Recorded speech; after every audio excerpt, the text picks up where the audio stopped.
Main बात है ना, एपीआई वाला जो ये विशाल पूछ रहा है उसके सर एक होगा टाइम। सर एक बार जो फ्राइडे को हुआ था ना, एक बार वो थोड़ा सा एक्सप्लेन कर दीजिए सर। फ्राइडे को जो मतलब रिडक्स हुआ था। हाँ सर सर, क्योंकि उसकी वीडियो नहीं है सर, वो थोड़ा दिमाग में आया भी नहीं है सर अभी तक। ओके ठीक है, मैं कर दे रहा हूँ,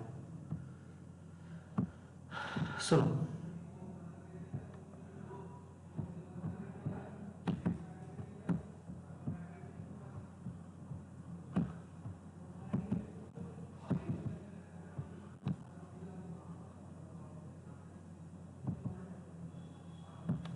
ओके विशाल जरा यहां देखो, सबसे मेन फाइल कौन सी है जहां से स्टार्टिंग है, main.jsx। ठीक है, मेन फाइल कौन सी, main.jsx। इसको मैंने किसके अंदर रैप कर रखा है, ब्राउजर राउटर के अंदर रैप कर रखा है। ब्राउजर राउटर में। हाँ, ब्राउजर राउटर का काम क्या होता है, राउटिंग प्रोवाइड कराता है हमारी एप्लीकेशन में। ठीक है, आवर ऐप।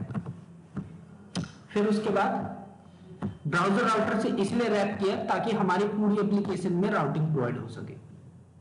देन हमारे पास एक कंपोनेंट है जिसका नाम है ऐप। जरा आ जाओ ऐप में। ऐप में क्या हो रखा है, हमने एक कंपोनेंट कॉल कर रखा है जिसका नाम है ecom nav, e commerce navigation bar. ठीक है, जरा इसके अंदर आओ। ecom nav के अंदर हेडर लगाया हमने, थोड़ी सी स्टाइलिंग दी, एक लेफ्ट एक राइट। फिर उसके बाद यहां पे जो है हमने क्या किया, लोगो लगाया। यहां पे हमने एक इमेज लगाई। इमेज एक किसकी है, ये जो हमें वो दिख रहा है पेज पे कार्ट का जो आइकन है, ये उसकी इमेज है। ठीक है, इस वाले की। फिर हमने जो है स्पैन के अंदर यहां पे एक वेरिएबल को प्रिंट करा रखा है, क्या नाम है उसका, टोटल आइटम्स। ये टोटल आइटम्स नाम का जो वेरिएबल है, इसको हम यूज सिलेक्टर नाम के हुक से ले रहे हैं। अभी समझाता हूं ये डेटा कहां से आ रहा है। बस ये समझ लो कि डेटा कहीं से भी आ रहा है, वो पेज पे यहां दिख रहा है। क्लियर।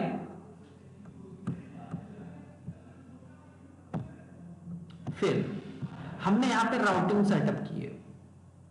कौन कौन से राउट्स है हमारे पास, स्लैश पे करते ही कौन सा कंपोनेंट चल जाएगा, लेआउट। कार्ट पे करते ही कार्ट।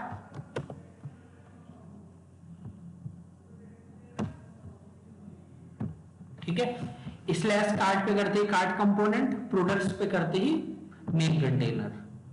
तो सबसे पहले आ जाओ लेआउट वाले कंपोनेंट में। लेआउट वाले कंपोनेंट में क्या लगा हुआ है, आउटलेट लगा हुआ है बस। ठीक है, तो जो भी इसके चाइल्ड होंगे, किसके, स्लैश के, वो सारे के सारे यहां पे दिखाए जाएंगे। ठीक है, इस जगह पर। फिर उसके बाद नेक्स्ट, कहां गया, नेक्स्ट इसके चाइल्ड कौन कौन से हैं स्लैश के, कार्ट और प्रोडक्ट्स। सबसे पहले आ जाओ प्रोडक्ट्स पे। प्रोडक्ट्स में हमने जो है एक लाइब्रेरी का यूज किया है जिसका नाम क्या है, एक्जियोस। ठीक है, जब भी हमें कभी भी एपीआई कट से डेटा फेच करना है तो हम क्या यूज करते हैं रिएक्ट के अंदर, एक्जियोस। देन उसके बाद दो हुक हमने यूज कर रखे हैं, यूज स्टेट और यूज इफेक्ट। ठीक है, यूज स्टेट और यूज इफेक्ट, ये दो हुक के यूज। बहुत धीमे धीमे आ रहे हैं बच्चे। ठीक है, तो यहां पे किया क्या है जरा वो देखो। एक यूआरएल है, मैंने बताया कि सारा डेटा हमारा यहां से आएगा। फिर हमने जो है कुछ यूआई बना रखी है। h1 के अंदर मैंने बोला list of all products, div class equal to flex. फिर उसके बाद बाकी सारी स्टाइलिंग कर रखी है। मैंने बोला प्रोडक्ट्स डॉट लेंथ, प्रोडक्ट्स एक तरीके का क्या है, एरे है। अगर प्रोडक्ट्स डॉट लेंथ 0 से बड़ी होती है तो हमें क्या करना है, ये वाला लॉजिक लगाना है। अदरवाइज हमें क्या दिखाना है पेज पे, unable to fetch data from server. तो अगर प्रोडक्ट्स अवेलेबल हैं तो प्रोडक्ट्स अवेलेबल कब होंगे, यहां पे हमने एक हुक लगा रखा है जिसका नाम क्या है, यूज इफेक्ट, और एक वेरिएबल बना रखा है प्रोडक्ट्स नाम का। ठीक है, तो यूज इफेक्ट हुक, इसमें मैंने एम्प्टी एरे पास कर रखा है। तो एम्प्टी एरे का मतलब यह है कि ये सिर्फ और सिर्फ वन टाइम चलेगा। कितनी बार चलेगा, वन टाइम, जब भी आपका कंपोनेंट लोड होगा बस उसी समय। ठीक है, तो एक बार गेट ऑल प्रोडक्ट्स नाम का फंक्शन जो है वो कॉल हो जाएगा जब ये कंपोनेंट मतलब माउंट हो रहा होगा तब। फिर ये जो फंक्शन है गेट ऑल प्रोडक्ट्स, ये एक तरीके का क्या है, एसिंक्रोनस फंक्शन है। कैसा फंक्शन है, एसिंक्रोनस फंक्शन, जिसके अंदर हमने क्या किया, ट्राई कैच के थ्रू एक्सेप्शन हैंडलिंग की। हमने बोला एक्जियोस डॉट गेट इस यूआरएल से डेटा। अब जरा इस यूआरएल पे देखो है क्या जो हम गेट कर रहे हैं।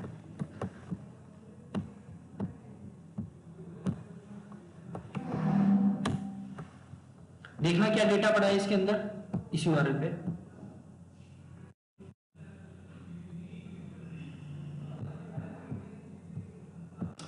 क्या डेटा है विशाल, जेसन फाइल है सर। जेसन फाइल है, मतलब कि एक तरीके से एरे ऑफ ऑब्जेक्ट है।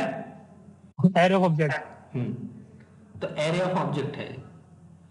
तो उस यूआरएल से जो भी एरे ऑफ ऑब्जेक्ट है वो गेट के थ्रू फैच हो जाएगा। फैच होने के बाद वो स्टोर हो जाएगा रिस्पॉन्स में। फिर हमने बोला रिस्पॉन्स डॉट डेटा, इसको सेव कर दो कौन से वेरिएबल में, प्रोडक्ट्स। तो जैसे ही हमारा कंपोनेंट लोड होगा सारे के सारे प्रोडक्ट बैकएंड से फैच होके आ जाएंगे या नहीं आ जाएंगे? Yes sir. ठीक है, फैच होके आ गए। अब लॉजिक लगा पड़ा है कि अगर वो 0 से बड़े हैं तो क्या करना है हमें, प्रोडक्ट डॉट मैप, एक एक करके प्रोडक्ट निकाल रहे हैं। ठीक है, फिर उसके बाद कार्ड कंपोनेंट में एज अ प्रॉप पास कर रहा हूं मैं प्रोडक्ट को। तो अब यहां पे क्या होगा, कार्ड कंपोनेंट बार बार रिपीट होगा डिफरेंट डिफरेंट प्रोडक्ट की डिटेल के साथ। आ जाओ जरा, यहां आओ, कार्ड नाम का कंपोनेंट, इसके अंदर ये देखो जरा, ये वही कार्ड है जो हमने लास्ट टाइम बनाया था।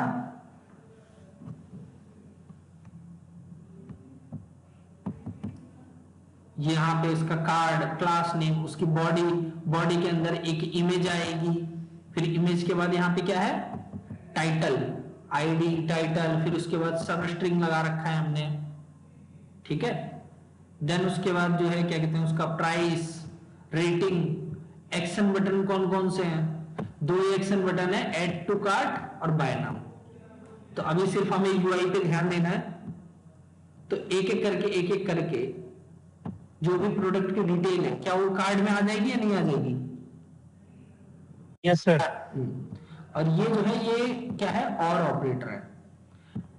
अगर प्रोडक्ट्स अवेलेबल है तो उसके अंदर से ये सारी चीजें डिस्ट्रक्चर हो जाएंगी। अदरवाइज एक ऑब्जेक्ट स्टोर हो जाएगा इसके अंदर। ठीक है, अदरवाइज एक खाली ऑब्जेक्ट स्टोर हो जाएगा। ठीक है, तो समझ लो ये यूआई बनके हमारी तैयार है। ये जितने भी यूआई है ये पूरे बनके तैयार हो गए। क्लियर? अब ये सारा काम कौन से कंपोनेंट में हो रहा है? कौन से कंपोनेंट में हो रहा है? मेन कंटेनर के अंदर हो रहा है या नहीं हो रहा? Yes sir. तो प्रोडक्ट की सारी डिटेल दिखाने का काम मेन कंटेनर का है।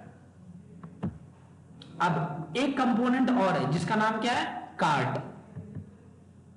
ठीक है, कार्ट के अंदर क्या लॉजिक लगा रखा है,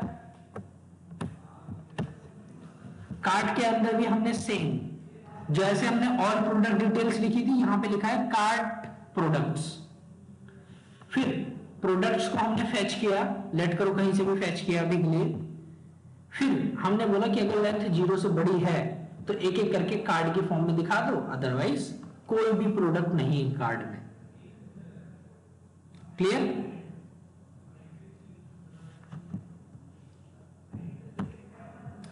देन आगे जरा लेआउट में, लेआउट के अंदर यहां पे आउटलेट है, दैट मींस कि जो भी इसके चाइल्ड होंगे, कौन कौन से इसके चाइल्ड, कार्ट और मेन कंटेनर, ये दोनों लेआउट के अंदर रेंडर होंगे, दिखाए जाएंगे।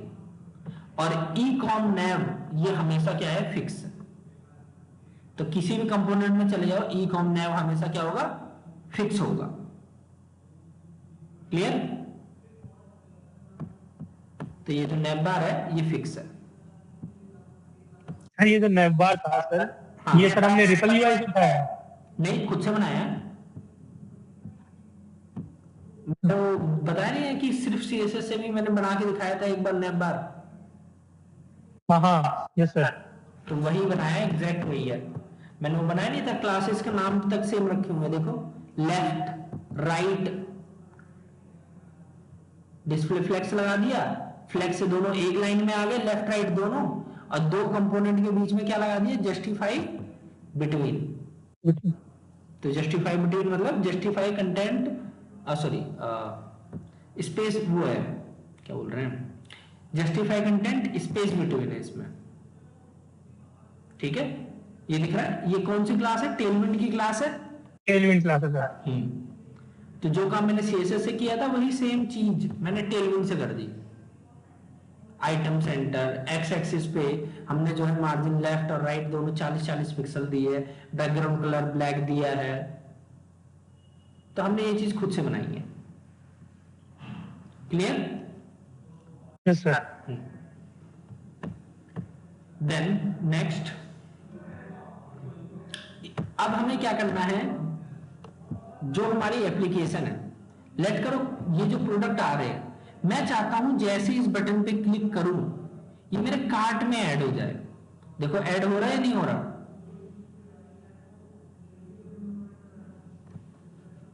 हो रहा है ना?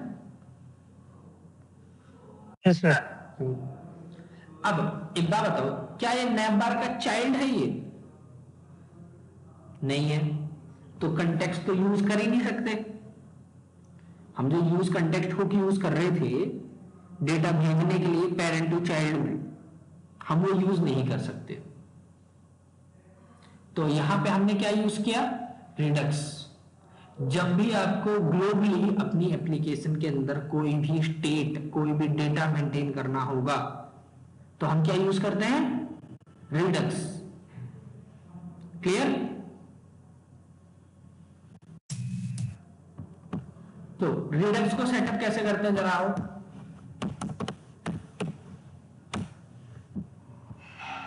रिडक्स की ऑफिशियल वेबसाइट पे आया, ठीक है। ऑफिशियल वेबसाइट पे आने के बाद get started, tutorials, quick start.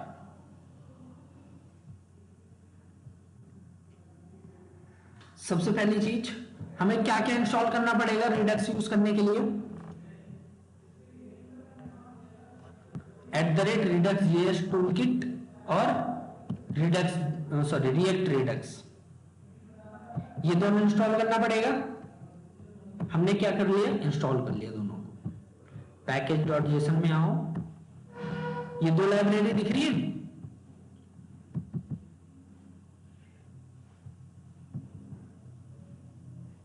विशाल दिख रही है? Yes sir, yes sir. तो ये दोनों लाइब्रेरी इंस्टॉल कर ली हमने। अब नेक्स्ट क्या करना है, सबसे पहला काम होता है रिडक्स में एक स्टोर कॉन्फ़िगर करना। स्टोर का मतलब समझ लो बस एक जगह, एक तरीके का, मान लो कि डेटाबेस टाइप ही, ठीक है, जो कि हमारी फ्रंट एंड एप्लीकेशन का डेटा एक जगह पे स्टोर करके रखेगा। क्लियर? तो स्टोर एक तरीके की बस स्टोरेज है, ठीक है। तो स्टोर बनाना है हमें सबसे पहले, कॉपी करो, आ जाओ इधर, देखो सेम वही कोड उठा के यहां पे डाला या नहीं डाला?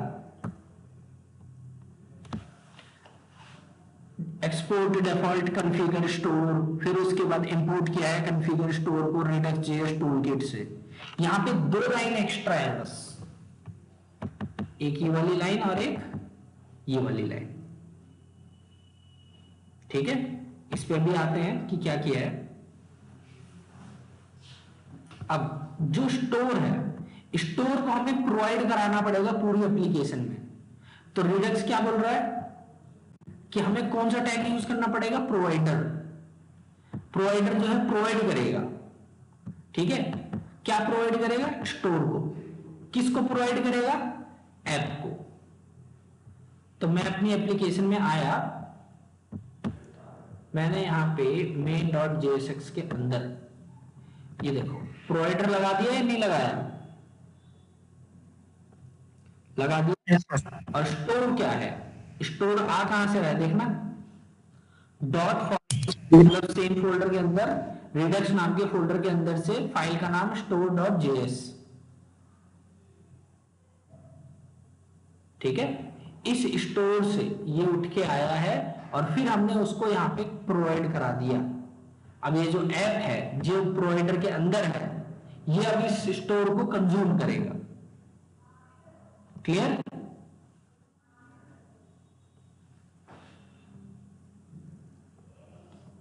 Okay. Then next, create a Redux state slice, कि हमें क्या बनाना है? एक स्लाइस बनाना है जहां पे आपका सारा जो है डेटा जो है वो सेंट्रलाइज्ड रहेगा। एक तरीके से बोले तो लॉजिकल बनाने पड़ेंगे यहां पे हमें, ठीक है। सो हमने जो है स्लाइस बनाया। स्लाइस का नाम क्या है मेरे?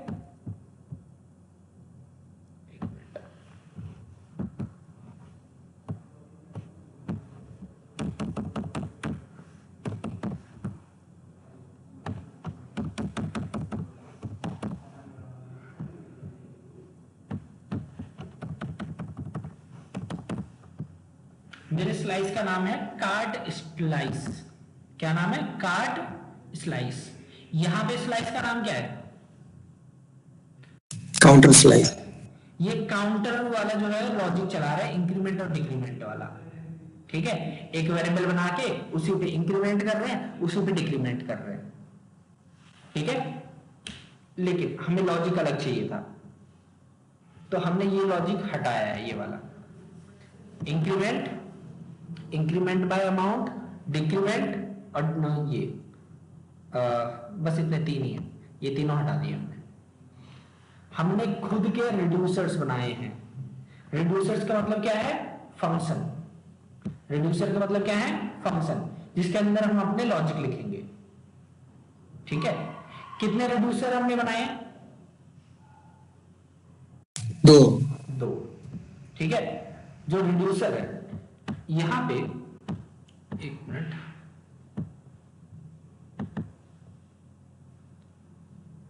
ये इमेज दिख रही है? हाँ सर। ठीक है। जैसे देखो यहां पे इंक्रीमेंट बटन है, इंक्रीमेंट है ना। अब हमारे पास यहां पे ये बटन है ऐड टू कार्ट। अब क्या होगा, जैसे मैं इस पे क्लिक करूंगा इसका हैंडलर चलेगा। किसका माइक ऑन है?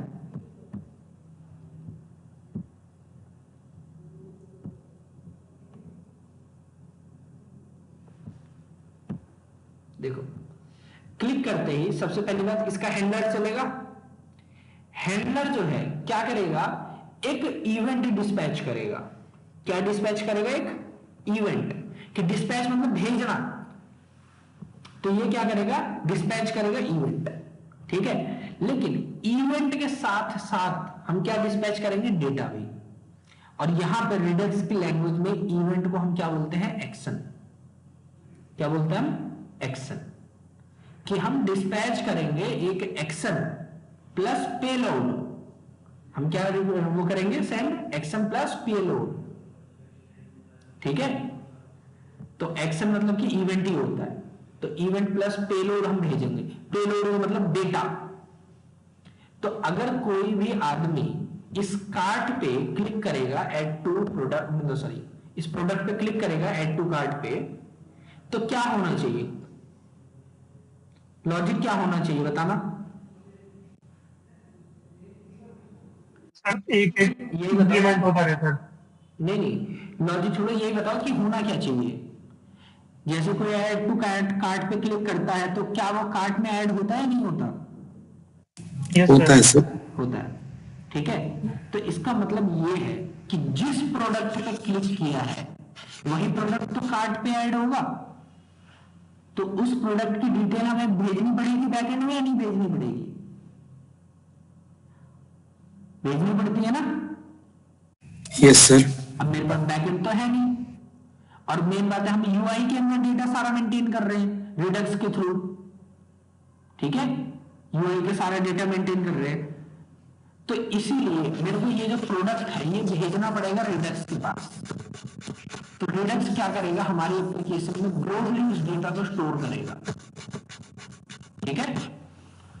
तो वो जो पेलोड है, पेलोड का मतलब क्या है, डेटा। पेलोड का मतलब डेटा, उस प्रोडक्ट की डिटेल हम भेज रहे हैं। जरा एक बार इसका लॉजिक देखो क्या लिखा हुआ है यहां पे। कार्ट कहां है, ये रहा कार्ट। जैसे ही कोई ऐड बटन पे क्लिक करेगा, कौन सा फंक्शन कॉल किया मैंने, डिस्पैच। और डिस्पैच के अंदर कौन सा इवेंट डिस्पैच किया है और डेटा क्या डिस्पैच किया है, ऐड प्रोडक्ट। यहां पे Yes. की लैंग्वेज में हम इसे क्या बोलेंगे, एक्शन, ठीक है। यहां पे देखो कर्सर ले जाते ही ये अपने आप कुछ बोल रहा है, देखना क्या लिखा हुआ है, पेलोड एक्शन। ठीक है। तो पेलोड प्लस एक्शन दोनों को डिस्पैच कर रहे हैं कि हमें क्या करवाना है, कौन सा फंक्शन चलवाना है, ऐड प्रोडक्ट, और उस फंक्शन के अंदर डेटा क्या भेजना है, प्रोडक्ट। कि इसी वाले प्रोडक्ट को ऐड कर दो। और यहां से कौन सा फंक्शन चलवा रहे हैं हम, रिमूव प्रोडक्ट। हाँ, ठीक है।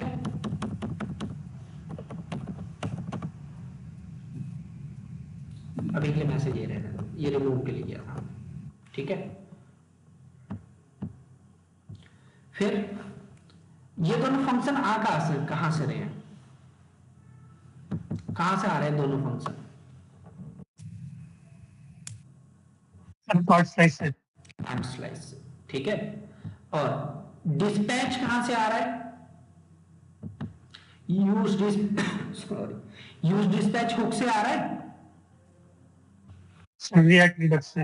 हाँ, और ये यूज डिस्पैच रिएक्ट रिडक्स से आ रहा है, ठीक है। तो यही डिस्पैच हमें हेल्प करेगा इस एक्शन को डिस्पैच कराने में, ठीक है।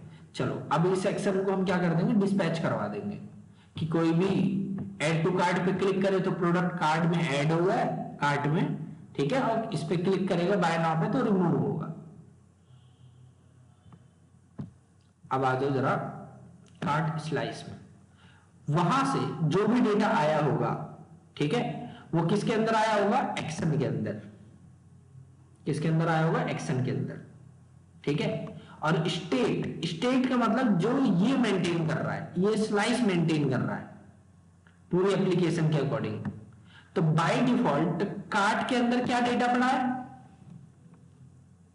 Zero sir. जीरो, अभी खाली है। मतलब कि एक एम्प्टी एरे, एम्प्टी है। हाँ। तो हमने बोला कार्ट के अंदर जो ये एम्प्टी एरे है, empty array state dot put value, sorry dot push, क्या पुश कर रहा है उसके अंदर,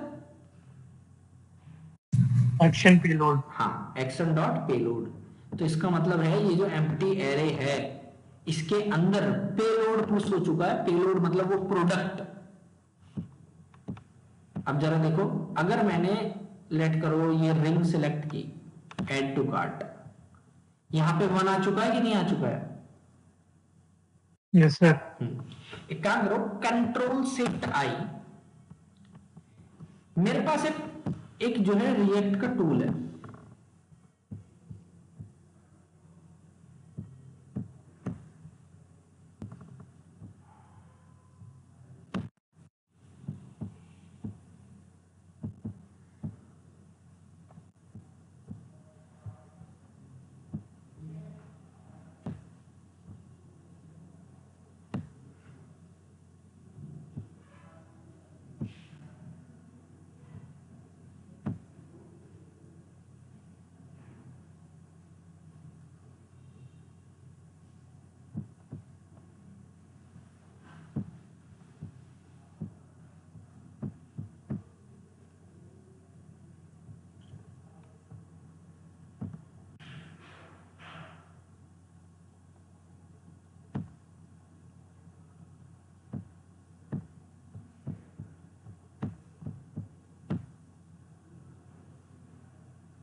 आप सभी एक काम करना, हाँ यार रिएक्ट टैब टूल्स ये रहा।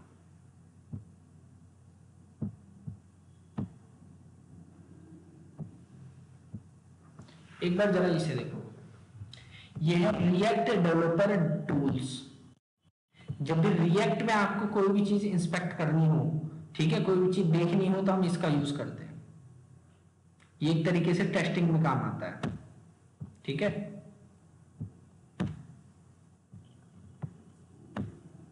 सब लोग सबसे पहले क्या करना, क्रोम के वेब स्टोर में चले जाना, यहां पे लिखना रिएक्ट डेवलपर टूल्स,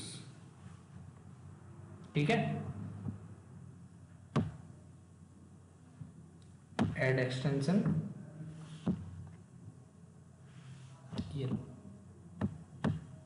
हो गया इसका काम, ठीक है। React developer tools,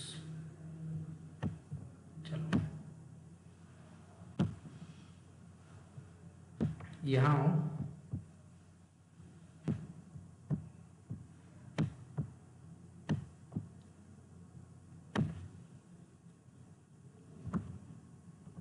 okay. ये मे बी वाइट से बना इसलिए ढूंढ नहीं पा रहा है, कोई नहीं, देख लेते हैं, 2 मिनट।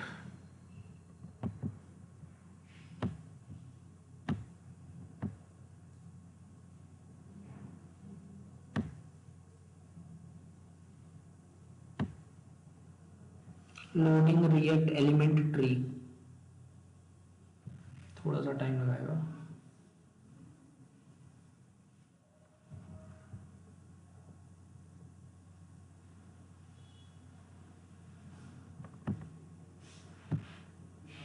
जब तक वो लगा रहे लगाने दो। आप जरा यहां देखो, तो जैसे कोई इस बटन पे क्लिक करेगा, क्लिक करते ही ऑटोमेटिक वो फंक्शन चल जाएगा, ठीक है। और वो फंक्शन हमने जो है कहां पे कर रखा है, ये जो फंक्शन है ऐड प्रोडक्ट, इसको हमने स्लाइस के अंदर बना रखा है, कार्ड स्लाइस के अंदर। और हम क्या कर रहे हैं, स्लाइस के अंदर बाय डिफॉल्ट इनिशियल स्टेट क्या है, एक एम्प्टी एरे। फिर हम क्या कर रहे हैं, उस एम्प्टी एरे के अंदर पुश कर रहे हैं जो भी हमारा प्रोडक्ट आया है। अब देखो जरा हमारे कार्ट के अंदर क्या वो प्रोडक्ट आ चुका है या नहीं, कार्ट पे क्लिक करो, आ गया या नहीं, एक ही प्रोडक्ट है ना। Yes sir. तो इस तरीके से आप ऐड कर सकते हो।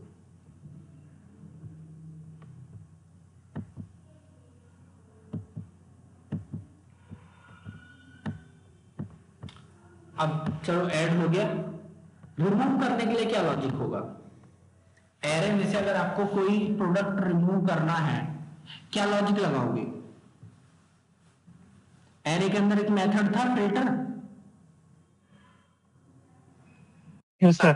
हाँ, तो मैंने बोला फिल्टर जो भी एरे है उसमें से एक एक करके प्रोडक्ट निकालो। Action dot payload dot ID की जो भी पेलोड यूजर की तरफ से आया है रिमूव करने के लिए, अगर उसकी आईडी बराबर नहीं है हमारे प्रोडक्ट की आईडी से, तो उसको जो है क्या करो, रिटर्न मार दो, उस पूरे एरे को रिटर्न मार दो। तो और उसको स्टोर कर दो स्टेट डॉट वैल्यू में। तो इसका मतलब ये है कि क्या कहते हैं, जो यूजर ने जिस प्रोडक्ट पे क्लिक किया है उसको छोड़ के जितने भी प्रोडक्ट हैं वो स्टोर हो जाएंगे इसके अंदर। अब जरा ध्यान से देखो, ये हमारा हुआ है। लेट करो भाई क्या ऐड है कार्ट में, एक ये, ठीक है। बैक करो, इसे भी add to cart, add to cart, add to cart. 4 item है कार्ट में, ठीक है, ये 4 आइटम। बैक, मैं क्या कर रहा हूं, इसमें से ये हटा रहा हूं। कितना हो गया उसमें, 3 हो गया। क्या वो हटा या नहीं हटा? Yes sir. तो ये जो हमने लॉजिक बनाया है इसी के हेल्प से ये हटा है, ये वाला, कि जिस यूजर मतलब यूजर ने जिस प्रोडक्ट की आईडी भेजी है उसको छोड़ के जितने भी प्रोडक्ट हैं वो सेव हो जाए। देन ये तो चलो मेथड है जिसको हमने क्या किया है, कार्ड के अंदर कॉल किया है, ठीक है, डिस्पैच का यूज करके। अब जो स्टोर है, स्टोर के अंदर भी हमें रजिस्टर करना पड़ता है कि हमारे पास कितने रिड्यूसर्स हैं, कितनी स्लाइसेस हैं, ठीक है। तो कार्ट स्लाइस के अंदर से हमने क्या क्या चीजें एक्सपोर्ट मारी हैं, कार्ट स्लाइस डॉट एक्शंस, क्या क्या एक्सपोर्ट मारा है हमने, नेम्ड एक्सपोर्ट मारा है ऐड प्रोडक्ट और रिमूव प्रोडक्ट को। ये क्या होता है, नेम्ड एक्सपोर्ट। और ये वाला क्या होता है, डिफॉल्ट एक्सपोर्ट।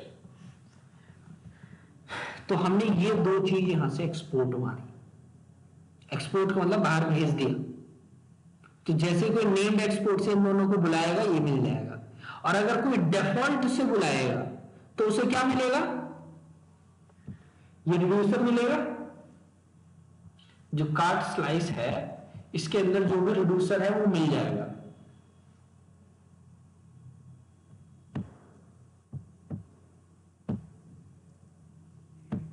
कहां गया,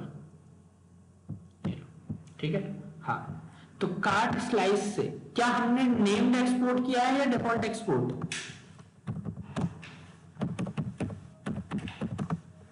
एक्सपोर्ट नहीं, सॉरी, इंपोर्ट।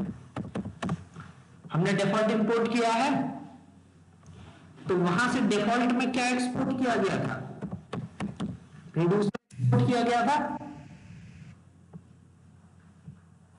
तो यहां पे भी रिड्यूसर हमें मिल जाएगा। फिर हमने बोला ये कार्ट, ये वेरिएबल का नाम है, ध्यान रखना, एक तरीके से वेरिएबल का नाम है, बहुत ज्यादा इंपॉर्टेंट है। तो कार्ट वेरिएबल का नाम है और उसकी वैल्यू क्या है, ये रिड्यूसर है। Add to product, sorry, add product और रिमूव प्रोडक्ट। अब आ जाओ जरा यूआई में, कहां है हमारा यूआई, मेन कंटेनर, इस पे नहीं था, कार्ड में था, नहीं कार्ड में नहीं था, अरे वो किस में था, यू सिलेक्टर वाला, हाँ नाम बार था, नैप बार।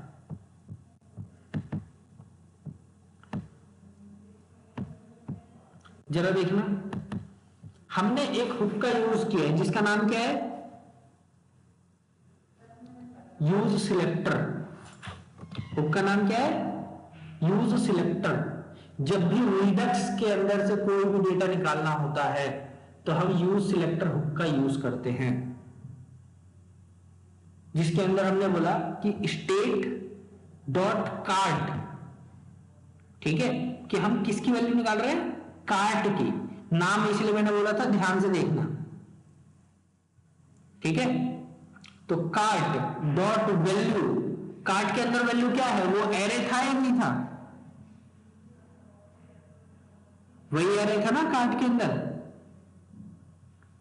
तो cart dot value dot length, तो हमने जो वो एरे था उसकी लेंथ निकालनी कि यूजर ने कितने प्रोडक्ट ऐड कर रखे हैं, और इसे इस वेरिएबल में डाल दिया टोटल आइटम्स के अंदर, और उसी को पेज पे प्रिंट करा दिया। अब डेटा तो ग्लोबली मेंटेन हो ही रहा है, तो आप किसी भी कंपोनेंट के अंदर डायरेक्टली यूज सिलेक्टर हुक का यूज करके उस स्टेट का डेटा निकाल सकते हो। निकल जाएगा या नहीं?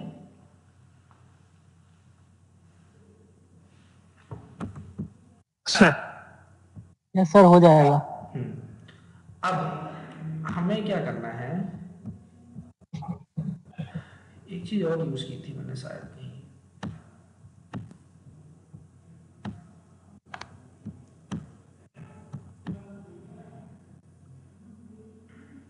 हाँ इसी में यूज की थी, बता दिया है, ठीक है। तो यहाँ पे आपके रिएक्ट के सॉरी रिडक्स के जितने भी हैं, जो भी मतलब कि कौन कौन से कंपोनेंट होते हैं, कैसे यूज करते हैं, वो चीज मैंने बता दी है। इसके ऑफिशियल डॉक पे आओ जरा। सबसे पहली चीज होती है स्टोर बनाना, प्रोवाइड करना है स्टोर को, किसको प्रोवाइड कराना है, ऐप को, अपनी एप्लीकेशन को। फिर स्लाइस तैयार करना, ठीक है। स्लाइस तैयार करने के बाद स्टोर के अंदर स्लाइस को रजिस्टर करना, ठीक है, और फिर बाद में उसको क्या करना, यूज करना। तो बस इतना काम होता है, ठीक है।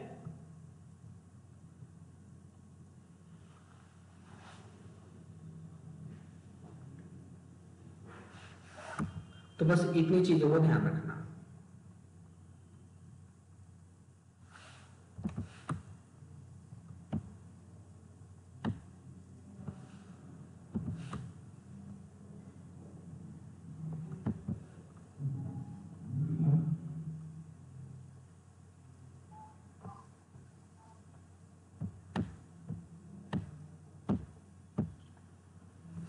तो इतनी चीजें आप लोग करके आना। अब नेक्स्ट क्लास से हम नोट स्टार्ट करते हैं, ठीक है। नेक्स्ट क्लास आई मीन कल से।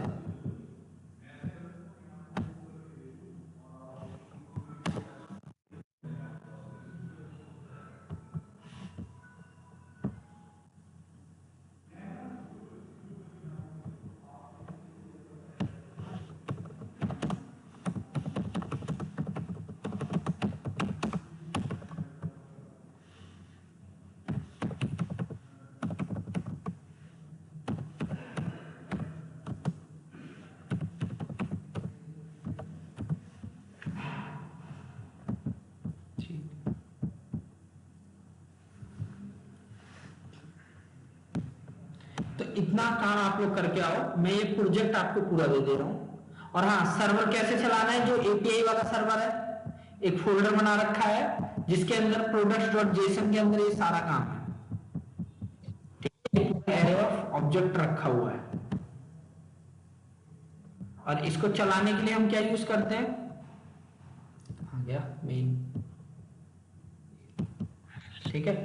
इसको चलाने के लिए हम यूज करते हैं जेसन हाइफन सर्वर स्पेस, पहले सीडी कर लो यार, सीडी डेटाबेस, फिर उसके बाद इससे पहले भी काम और कर लो, npm इंस्टॉल हाइफन जी जेसन हाइफन सर्वर, हाइफन जी मत करो, ग्लोबली मत करो, ये ठीक है। जेसन सर्वर इंस्टॉल करो, डीबी के अंदर जाओ, फिर उसके बाद Jason server space products dot JSON, ठीक है। प्रोडक्ट्स डॉट जेसन हो गया काम। हाँ, अब नेक्स्ट, बस हो गया, ठीक है। यार मेरे सिस्टम में सर npm, जब ये चलाते हैं सर्वर पे सर npm वर्क नहीं करता सर। रनिंग स्क्रिप्ट वाली एरर आती है। हाँ सर, उसका एनपीएक्स से चल जाता है सर, एनपीएक्स से चला तो चल जाता है, एनपीएम से नहीं चलता सर।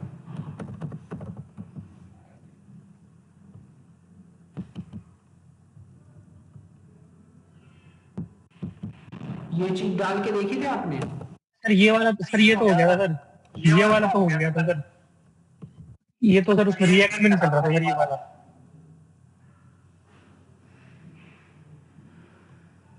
तो कुछ ना कुछ गलती कर रहे होगे या फिर परमिशन नहीं होगी आपको उस चीज की चलाने की।